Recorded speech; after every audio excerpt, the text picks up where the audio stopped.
जोड़ी बसत गुरु आप जलावे पहले पूजा मुदत गुरु रचाई पूरन ज्ञान विकास गुरु सृष्टि सारण भाई भक्तर भक्तर पीड़ा कर तेज लगाई राम गुरु दातार कर जीवन नाथ बजाई गुरु दातारे हर जीवन नाथ बधाई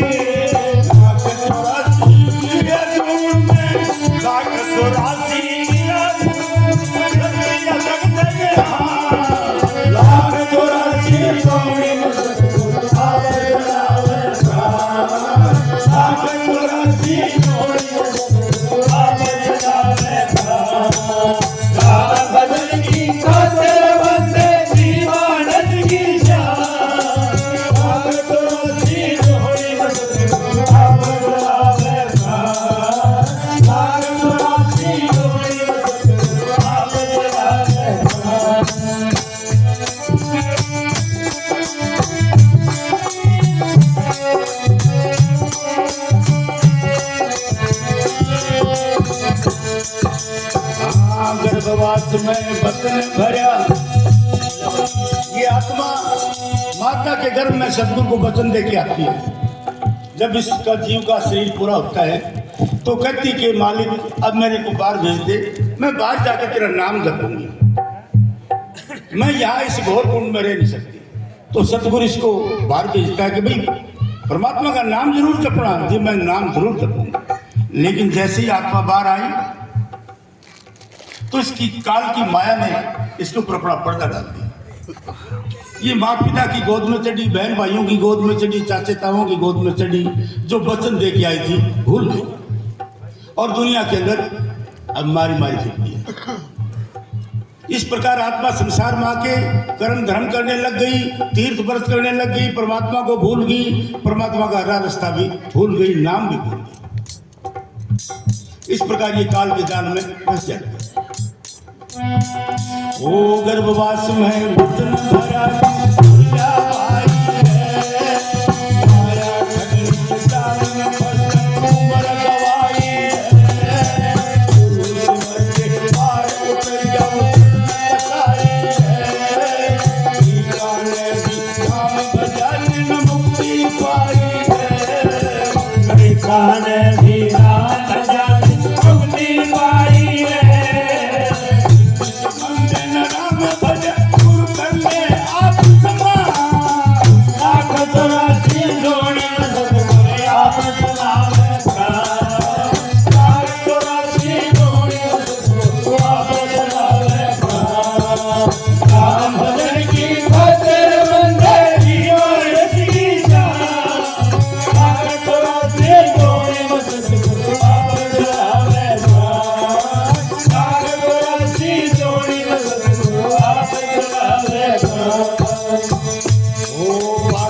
सतगुरु जी मेरा अद्भुत तेरी माया, कहीं कहीं की बात नहीं, कहीं पर्वत कहीं पसंद आया, कहीं काल करो से भरे फूल, कहीं धूप कहीं छाया, दादा में कंगाल पड़ा के पार तेरा ना पाया, दादा ने कंगाल बना के पार तेरा ना पाया। नारी से तू पर्वत करके पर्वत से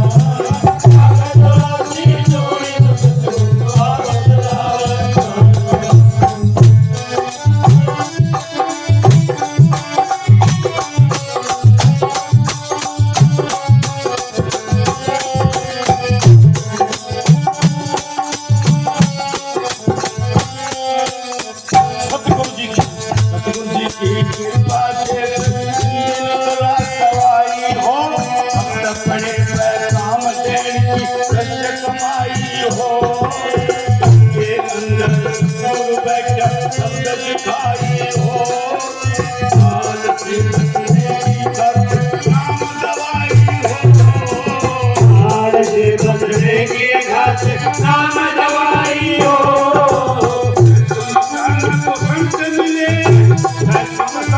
ब्रह्म संत दिया पाचन वाणी ज्ञान सागर चौरासी जोड़ी मदद सागर चलावे सागर चौरासी जोड़ी मदद सागर चलावे सागर की खोचर बन के सीना रज की शान सागर चौरासी जोड़ी मदद सागर चलावे सागर चौरासी जोड़ी मदद सागर चलावे धन सतगुरु तेरा ही आसरा। तो भाई ये शरीर हमको परमात्मा की भजन बंदगी के लिए मिला है, सो हम करते ही नहीं। रात गवाई सोए के दिवस गवायो खा हीरा सा जन्म अनमोल था तेरा कोटि बदले जा। हमारा ये हीरे जैसा जन्म माया के पीछे लाग के ये बंदा इसको हार के चला जाता है। श्वासों की पूंजी राम नाम जपने के लिए आया था, लेकिन श्वासों की पूंजी नशों में विषयों में विकारों में खो दी, बर्बाद कर दी। अंत समय खाली जाता है और यम के दूत इसके पीछे डंडे मारते हुए इसको ले जाते हैं। तो बंदे को चाहिए कि सतगुरु की शरण में जाए, सत्संग करे, उनसे राम नाम पूछ के घर आके नाम की कमाई करे। शराब नहीं पीना, मांस रोटी अंडे मछली नहीं खाना, गैर चलन नहीं चलना, चोरी जारी निंदा चुगली झूठ तूफान से बच के अपने तन मन को बचाव करे और 2 रोटी कमा के खाए। जो कोई प्रेमी रोटी कमा के नहीं खा सकता वो भजन भी नहीं कर सकता। इसलिए प्रेमी भाई को सत्संगी को कमा के रोटी खानी चाहिए, वही भजन बंदगी कर सकता है। बाबा श्याम शाह के सत्संग में कोई बाबा चला गया, लाल बाणा उसका, और नाम दान ले जाने की लाइन में खड़ा हो गया। तो उनकी छांटी होने लगी कि भाई तू रोटी कैसे खाता है, तू रोटी कैसे खाता है। तो सबने अपनी अपनी विधि बता दी। बाबा बोला जी मैं तो मांग के खाया करूँ। बोला तो भटका भाई पूरे तेरे को नाम नहीं मिलेगा। बोला जी इनने भी देर लाग रहे सुना। बोले ये सब कमा के खाते हैं, जा रोटी का इंतजाम करके आना, फिर नाम दान मिलेगा। और ये भगवा बाणा उतार के आना। सादा कपड़ा पहन के गया, एक कुहाड़ी खरीदी, जंगल में जाके लकड़ी काटे, बाजार में बेच के आवे, उसका अपनी रोजी रोटी का काम चलाया। फिर उसने नाम लिया। तो अरब का खान दे तो परमात्मा की बंदगी भी नहीं बढ़ सकती। जैसा खाइए अन्न वैसा होए मन, जैसा भी अन्न खाओगे वैसा मन होगा। भजन बंदगी फिर कौन करेगा। कबीरा खूब खाना खिचड़ी और जिसमें थोड़ा नून। अब भाई बढ़िया भोजन खाए के गला कटावा कौन। बढ़िया भोजन खा के तो गला कटाना पड़ता है, इसलिए अपना कमाया हुआ खाओ। यदि तुम किसी पराया खाना खाते भी हो ना, तो आपको उसको 3 घंटे का भजन देना पड़ेगा। कितना अच्छा वो भजन अपने घर बचा लो ना, क्यों खाओ किसी का पराया, अपना खाना सीख लो। लेकिन हम बड़े राजी होकर चलते हैं, आज मेरा हलवा मिलेगा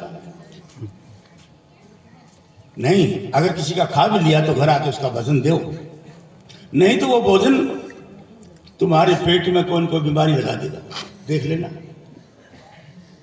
संसारी का टुकड़ा जिसका लंबे लंबे दांत, भजन करे तो पच जाए नहीं पाड़ खाओगे आंत।